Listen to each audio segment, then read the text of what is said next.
Hey everybody, I'm Grandmaster Ben Finegold here with our weekly lecture series. This lecture is on a match that was played that most of you don't know about. It was the only chess Fischer played between his two matches with Spassky. It was played in 1977 against MIT computer Greenblatt, which is named after Greenblatt, but they actually called it something else, which we'll talk about. Richard Greenblatt is somebody could do a lecture on, but not me. But if you're in the computer world, then Richard Greenblatt is probably somewhat important to you. Anyway, in 1977, computers weren't very good at chess, and they certainly weren't fighting the top players in the world for, dominance. So the match was one-sided. And I want to thank our sponsor, Martin Xanthos. If you want to sponsor a lecture, then Karen's information's on the screen. Contact my wife, Karen, and she'll hook you up. So this match was played in 1977 at MIT. And it was, one of these mainframe computers running what at the time was quite good, not by today's standards, but okay, it's 1,000 years ago. And for reasons I don't understand, and I did some research, they played 3 games, which is very strange for a match. Other thing is, I can't find the time control for the match, if there was one. It could have been they were playing with no clock, but I can't find that out either. And on one thing I saw, it said they were playing blitz, which I don't believe. So I think that's wrong. But, I could be wrong. I just don't think from the games that they were playing blitz. So I don't know what the time control was. I don't know if this all happened in one day or they played one game a day. I tried. So I found 2 web pages that talk about the match. First one is a chess.com article written by Danny Wrench 5 years ago. It has to do with a series he does called History of Computers and Chess. And he writes an article and he has the game that everybody shows. They played 3 games, and finding the 3rd game was not easy, but I found it.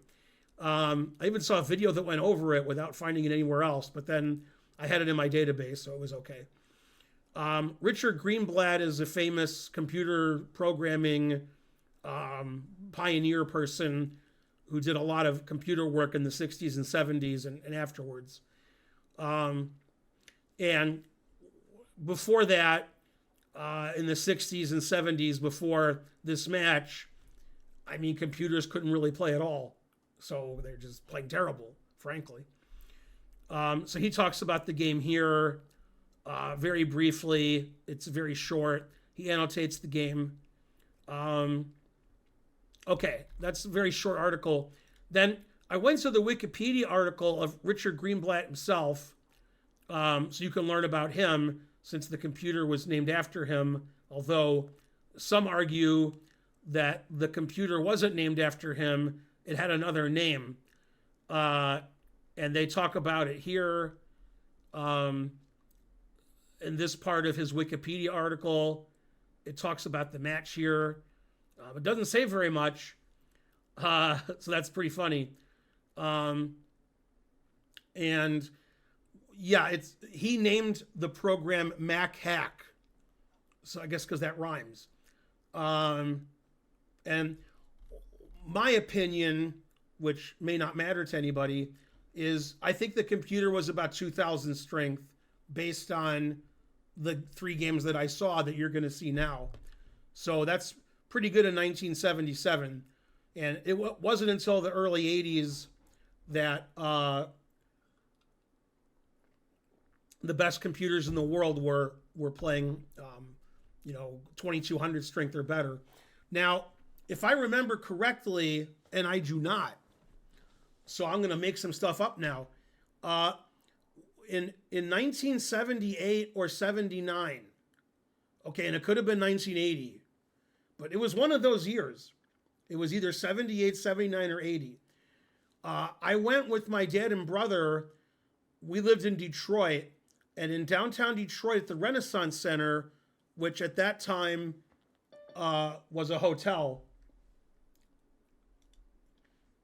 Okay, we're welcoming somebody else to the class. Make sure you mute yourself. Always mute yourself. And welcome to the class. So either 78, 79, or 80, one of those years, they had the North American Computer Championship, but it wasn't like mainframes. It was like it was not, the computers that take up the whole room. And it was at the Renaissance Center, which at that time was a hotel, some of it, and most of it was a maze, and people would get lost and start crying. That was the early days of the Renaissance Center. And I went to that tournament, and I saw the best computers in the world, or maybe they were maybe they were smaller, playing in this tournament. And there were people from all over the world there watching. And I remember we went to a fancy restaurant. It's the first time I recollect going to a fancy restaurant, because I was like 9 years old. It was at the top of the Renaissance Center, which is very high. Now it's the GM headquarters. And the restaurant would spin, and you could see Detroit, then you would see Windsor, Ontario, Canada, and so forth. And I remember I had a bag with me, probably a chess set, and I put it down, and the restaurant was spinning, and where I put it down wasn't spinning. So I couldn't find my bag, and then I walked around the restaurant, and I found it sitting somewhere. So anyway, that was a big influence on me watching these computers play chess. When I was a little kid, there was a computer nobody's heard of called Boris. And it was really, really weak. And you could buy it at a store like Radio Shack. And it probably played, 900th strength. I don't know. And that's my first recollection of a computer playing chess. It was a standalone thing. We didn't have, desktops then or laptops. It was its own chess computer, but it didn't play very well. And something called the Horizon effect stopped computers from being good at chess until they figured out how to look further ahead.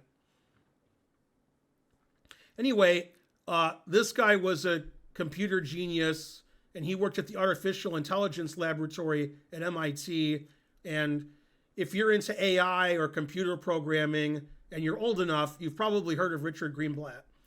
And he's still alive. I'm not sure if he still does any work or he's retired. It didn't say. But you can learn about him, and there's not much about the chess match. And in fact, I read on one website, the only reason the games exist is Fischer had scores of the games and gave them to somebody so they could be published. And there's not a lot on the internet about the match. There should be more, because it's the first time world-class player played a computer. Okay, now that was all exciting, but let's do something actually exciting and look at the games. Okay, first game is Fischer's White against Greenblatt. I do not know the order the games were played in. I would assume if Fischer had black twice, and I'm going to say I assume, I don't know, that he had black the first game, white the second game, black the third game. But everywhere I look on the internet seems to indicate this was the first game, the only game Fischer had white.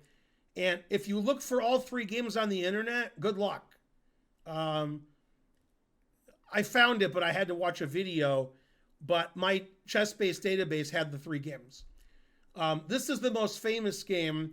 And if you ever see an article, Fischer versus the Greenblatt program, chess computer, they're going to show you this game. They're not going to show you the other two. Okay. And in all the games, I believe Fischer played like Fischer, but more dynamic, which is not how you beat computers now. He played swashbuckling chess, played for the initiative. Computer at that time didn't understand initiative versus material disparity, unlike they do now. And Fischer was sacrificing and playing dynamic, and the computer couldn't handle the truth, which is how, if I was Fischer, if I was that good, that's how I would play against the 2000, which I think was about right for the computer. Okay, Fischer's white. He played a King's Gambit, which, I mean, he basically derided the King's Gambit his whole life. He was like, this opening sucks, but then he played it. Okay, and he played this line, which was favored in the 1980s and 90s by Judah Polgar. She would play the King's Gambit until she stopped playing it. And when she played it, she would play this way. And in fact, the way they played the opening is a game that I had against Judith, which was in a 15-minute tournament in 1989-ish. And I actually won that game. D5, which was the antidote when I was playing black against the King's Gambit. Knight F6, Knight C3. And I don't remember how my game with Judith went because it was a 15-minute game and it was played, 35 years ago. But we had this position. This was actually part of my prep. And Judith had white in this position often. So I don't know if she plays it because Fischer played it or that's the variation she liked. Most people who play the King's Gambit play Knight F3 here. They don't play Bishop C4. Okay, and of course, the most interesting lines are Queen H4 check, King F1, and the queen is misplaced on H4. White's going to gain a tempo hitting the queen, and D4, and the king on F1 is only a minor annoyance, which is hard for a lot of people to understand because when you're beginning at chess, you're taught to castle, and if you don't castle, you're like, no, that's terrible. My mom always liked to castle. If she didn't castle, she didn't want to play anymore. So she wouldn't like this for white. My mom didn't play the King's Gambit. Okay, so this is how the game went. Then Bishop B4 was played. That looks like a move I would play. Knight F3, castles, castles. So white's a pawn down, and white's going to try to play D3 or D4 and get the pawn back. Knight takes, attacking the bishop. Bishop D6, defending the pawn. D4 looks very King's Gambit-like and looks, to me, it looks good for black. For white. I'm so old, I can't tell white and black. I don't even know what I'm saying anymore. Okay, so black played G5, and probably a human grandmaster or even a human 2000 wouldn't play G5 because it really opens up the black king. But this is 1977, and the computer's like, well, my pawn's attacked, and I'm ahead of pawn, and G5 is the only move that saves it. So it's risky, but you got to risk it to get the biscuit. Okay, so knight takes G5. Fischer sacrifices a piece.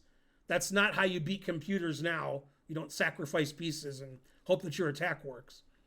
Queen takes, E5. Fischer wants to play bishop takes F4 probably. Bishop H3, threatening mate. Rook F2, stopping mate. Then the computer sacrifices back because if you play like Bishop E7, Bishop takes F4, the queen is having trouble doing all the stuff it's doing. And white's going to either win a piece back or win the rook, whichever he prefers. So he gave the piece up for something and then kicked the knight away. Bishop takes F4. And now white's a pawn ahead, and white has a big attack against black's king, and black's pieces suck. Knight F6, Queen H5, threatening the bishop. Rook D8, not defending the bishop. I guess if the bishop moves somewhere safe, like E6, then Rook F3 to G3 just wins the game. It's like the game's over. These pieces aren't playing, so white's completely winning. So he sacks his bishop for nothing, and Fischer plays rook F3 to G3 anyway. And rook C1 is actually a really nice move because queen takes C2 is black's only counterplay, then maybe rook D1 check. And rook C1 just says, no, you have no counterplay. And when you play rook G3, the only square the queen can go to that's safe is C2. but not now. The queen can't go to any of these squares. They're all protected. Okay, so computer played king g7, rook g3, and now something a computer would never do, it hung mate in 1. And this position, white is not threatening mate in 1, although, I mean, black should resign here. Computer played rook h8, because white, if it was white's move, white could play queen h7 check if he wanted to. So now queen h7 check is stopped, but now we can go to h6 with either piece and its mate. And queen h6 looks more brutal, and bishop h6 looks more cute. So he played the brutal move, and that's checkmate. And Fischer said, you know, in discussing the match, that I'm way better than the computer. I could spot it. You know, I could give it some kind of spot. And no good. That was what Fischer said. But that was a very Morphy-esque type of game that Fischer played. King's Gambit, sacked a piece, got a big attack. And unlike computers in 2024, this was 1977, computer can't see very far ahead and doesn't understand how much the attack is worth compared to material. And Fischer did. Fischer was probably the second best player in the world in 1977, so won pretty handily. I like the other games also. That's the game that's the most well-known of all the games that were played. This game, Fischer was black, so flipboard. Okay, this is the computer program, you know, playing white against Fischer. And Fischer played his Sicilian. And Fischer played the Knight Orff, which is what Fischer would play in a normal game. Bishop e2. White can play every legal move here possible. Bishop e2 is one of them. E5. Knight b3. Bishop e7. So a very solid positional way that white is playing. And white plays queen d3 to protect the pawn, and then the knight can come to d5 later. If the knight went to d5 without queen d3, then your e-pawn is hanging.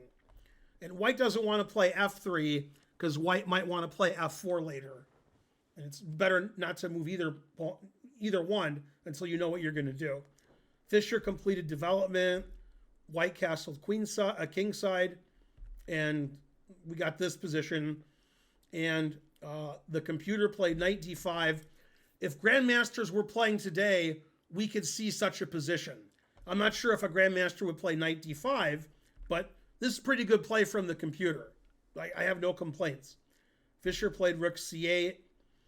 Now, I don't like what the computer did here.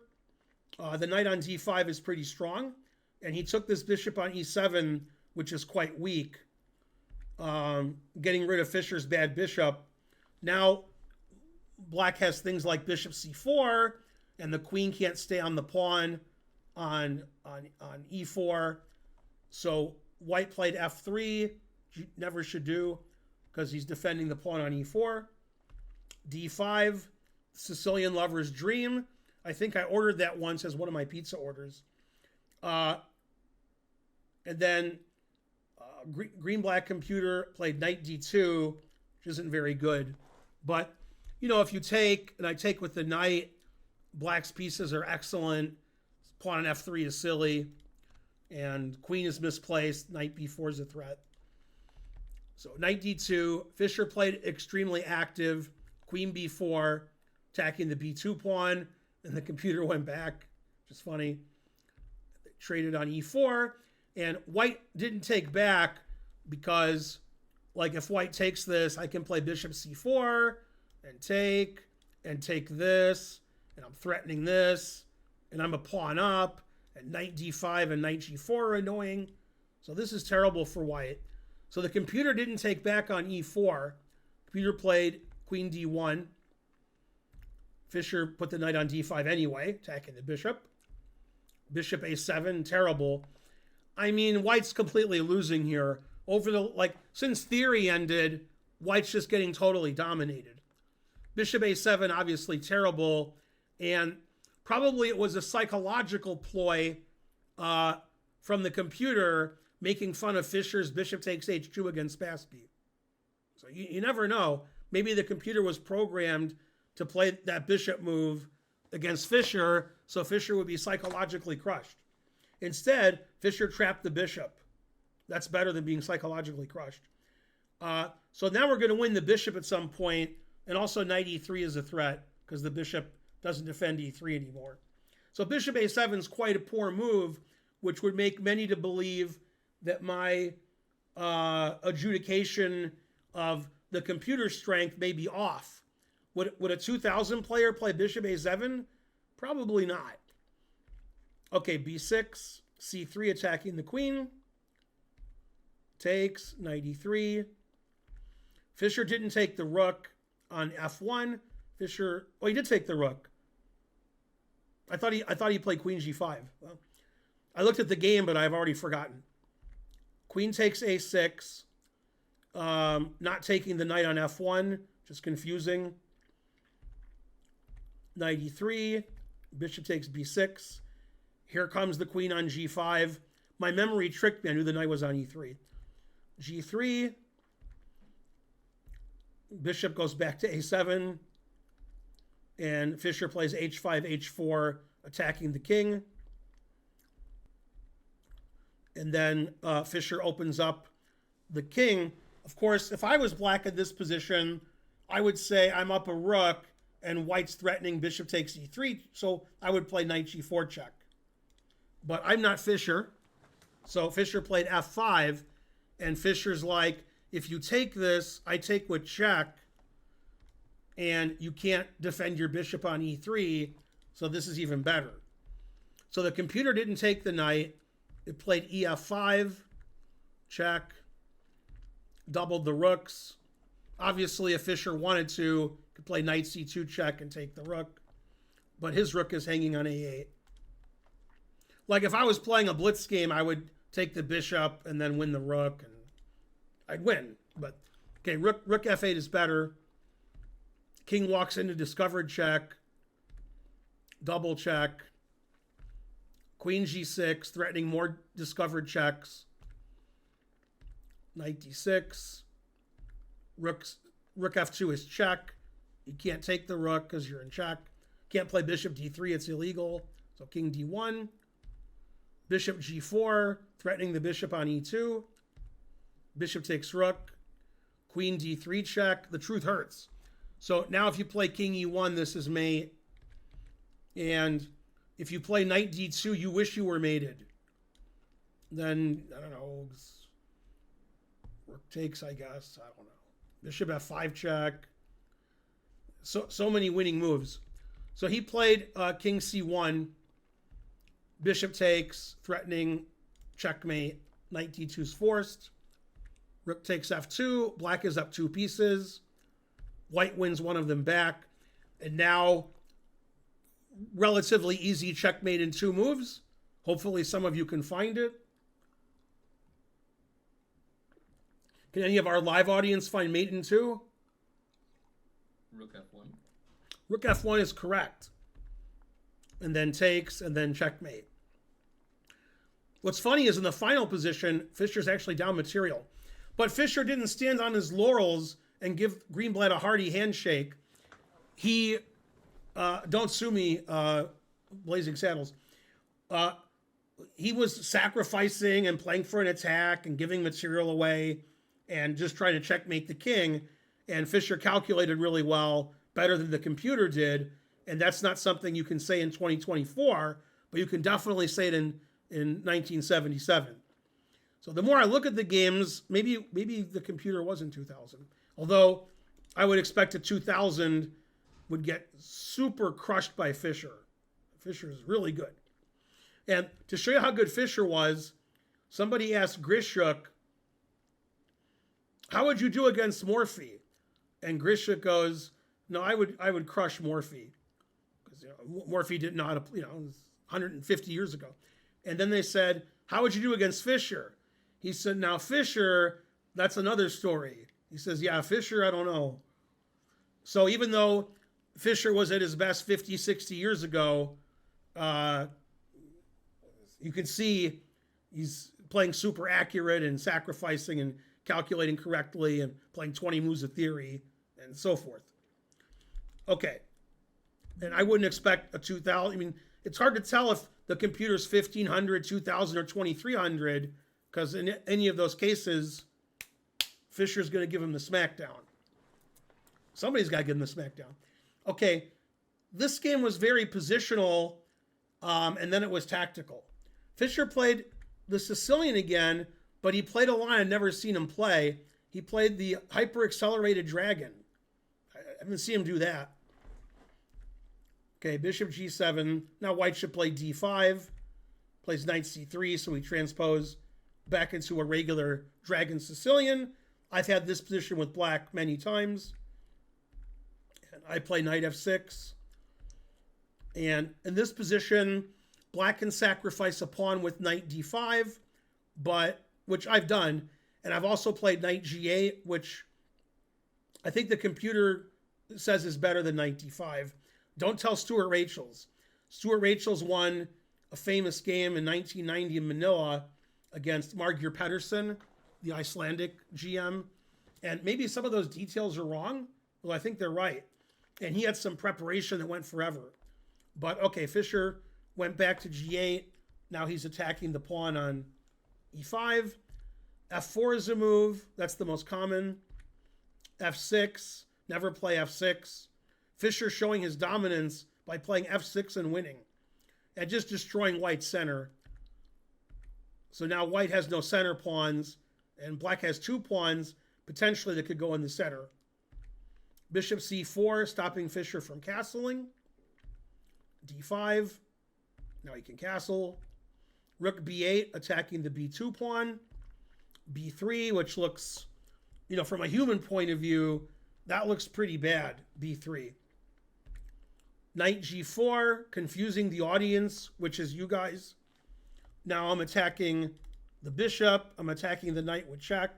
So Greenblatt plays bishop d4, which is forced. e5. You have to take on e5. And Fischer castled, stopping his opponent from castling and going into a pawn down ending where Fischer has the better position. So now if black takes on e5, white's king isn't looking very good. So he took the knight. Black got his piece back, and they traded queens. And this pawn down ending, this pawn's not going to last very long, and this king is pretty badly placed. So even though white's up a pawn here, white's king is so badly placed, the bishop can be harassed, so we can open up this diagonal. White actually has a lot of problems to solve. White played rook f1, trying to trade rooks. I would trade pieces too if I was white. Takes. Now Fischer played excellent move, c5. And the idea is, if you take and I take, I got nothing for you. I don't know what to tell you. Resign? Okay, so you have to move the bishop. Bishop's attacked. Played bishop f2, bishop e5, bishop e1. I don't see another move. So, okay. Rook check. Material is equal. Black has a better center. Black has the two bishops. Black has the knight pinned. So black is relatively easily winning this position. King g2. Fischer played rook f3, attacking the knight again. And this is actually a very tactical move. Okay, so if you were playing white, you at home or you watching live, what's the only move white can make here where you don't have to resign right away? Because you can't just lose your knight. You can't move your knight because your rook's hanging. You can't defend your knight. So when Fischer played rook f3, he obviously calculated the ramifications of the move that white played. h3? Put it in h. That's correct. That's the only move. Now it's complicated. For example, if I play the obvious bishop c3 and you take, now your rook's hanging, and if you take my rook, I take your rook, this looks like a draw to me. In fact, I would say white's probably better because bishop d4 is a threat, and my king is better than yours. So that doesn't work. You can't move the bishop, to one of these squares because your rook's hanging, and bishop h5, I play g4, so it looks like white's doing okay here, but Fischer saw the winning move for black. And if you're a student of mine, it's a very easy move to find. Anybody? Anyone? People in YouTube watching later, you raise your hand too. What's the winning move for black? Sack the exchange. Always sack the exchange. Exactly. Rook takes c3. It's not really an exchange sack. Okay, now white has two captures. If you capture this one, I play rook takes c2 check, and then I take your rook. So that would be good for black.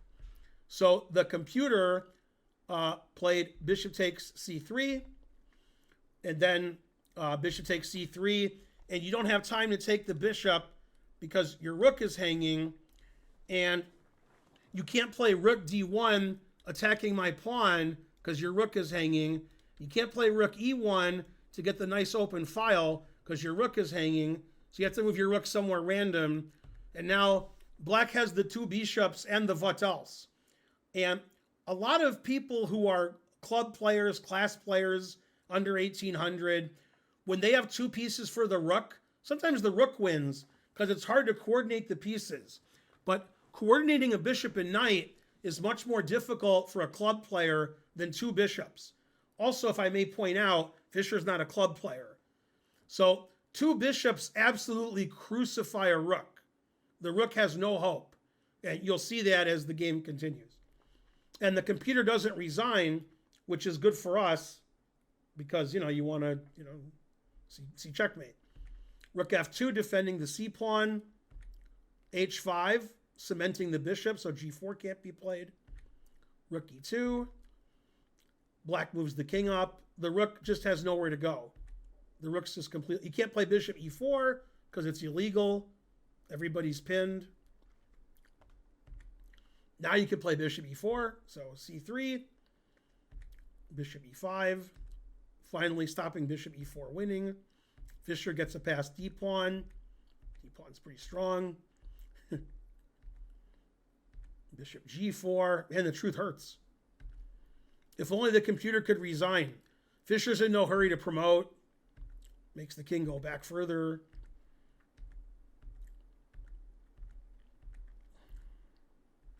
Bishop h3 check, that's a really mean move. Move the defender. Well, the problem is if you play rook h1, I have bishop f3 check. Rook g1, I take it. Rook going vertically, I queen, and rook going to a1, I take it. So you have to play rook b1 if you don't want to lose your rook, but then bishop f5, and your rook runs out of squares. So he just kept his rook on f1, and then bishop h3 check, and the computer played till mate. And mate. So Fischer crushed the machine 3 times and then said it was no good because, he's Fischer. So that's, he said he could give any woman in the world knight odds. So it's a good thing he never played Judah Polgar because then, he would have lost every game. And also lots of other women. I mean, just silly what he said. So Fischer was trash talking the computer. Very few people could do that. But in 1977, if you were a human and you were a grandmaster, you could trash talk to the computer. There should be more known about this match, like which games were played in what order and what the time control was, what kind of playing conditions did they have. Did Fischer use a real board and the computer was on a screen, or did Fischer see the screen and make moves on this? I don't know. And all I know is in 1977, this was probably the strongest computer in the world. And just 2 or 3 years later, computers got a lot better. And I think in the early 80s, Bell and Cray Blitz were sort of neck and neck for seeing who was the best computer in the world and the first to get to 2200. For more information, see another computer genius, Ken Thompson, who I had the pleasure of talking to when I went to visit my friend at Google about 12, 13 years ago. I talked to Ken Thompson. Another Google employee was Tal Shaked, who was the world junior champion at chess. And we talked to Ken for a while. He talked about the Kasparov Deep Blue match, and he's the guy who invented table bases and C and Unix. So he's a pretty smart guy. But yeah, they were basically racing in the early 80s to see who would be the first computer to play, really good chess. And in 1982, I saved this for the end. There was a tournament in St. Paul, Minnesota. It was my first U.S. Open, the 82 U.S. Open. And me and my dad and my brother played. My mom tagged along. And in that tournament, they had a computer playing in the tournament. And it was like a station, and, they had the monitor. And that computer was probably like class A or expert strength, would be my guess. And you could sign up not to play the computer, so they wouldn't pair you with the computer. But that computer wasn't bad. But that was the first time in a U.S. chess sanctioned tournament, a computer played with other humans, and they were just normal pairings. You pair with a computer. And that was in 82. They even had a computer do the pairings, a different computer. And that computer stopped working one round. But I think they fixed it. Anyway, that's the only example of Fischer with games that were notated playing the computer. And Fischer won very easily. And it's too bad Fischer stopped playing chess in 72 and only reemerged in 92 for his match with Spassky again, because we missed a lot of great chess. You could see he was a great calculator, played for the initiative. He didn't make the game boring against the computer, which is what you do now. He played super sharp, sacrificing material every game and getting excellent positions and outplaying the computer. I'm Grandmaster Ben Finegold. I want to thank our sponsor again, Martin Xanthos. If you want to sponsor a lecture, contact Karen. Please like and subscribe and leave a comment. It helps out the channel a lot. And I'll see you guys next time with more weekly lectures. Signing off from the Robert J. Fischer Greenblatt lecture, I'm Ben. See you guys next time. Bye.